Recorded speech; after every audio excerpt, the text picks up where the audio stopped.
I have several questions for you.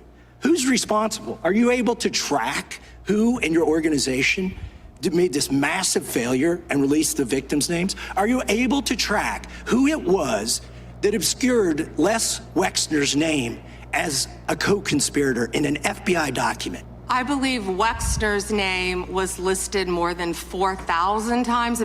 Yeah, I already told you that. This is where he's listed as a co-conspirator. Can I finish my answer? Come on, let me finish my answer.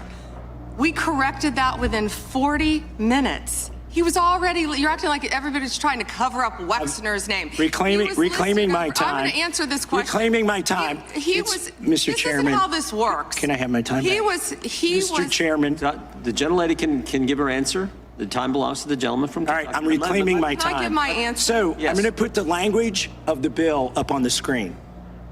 Chairman, may I give my answer on that? It's a political joke, and I need to give my answer on that. We'll let the Attorney General respond, and then the gentleman can move to his next question. It's my time. Within 40 minutes, you asked me a question. Within 40 minutes, Wexner's name was added back. Within 40 minutes of me catching you red-handed. There was one redaction out Where of he's over listed as a 4,700, and we invited you in. This guy has Trump derangement syndrome. He needs to get, you're a failed politician. One, you are not answering the question. If you remember, the question was, is it possible to track who made this mistake? And nothing that you said made any attempt to answer that question at all.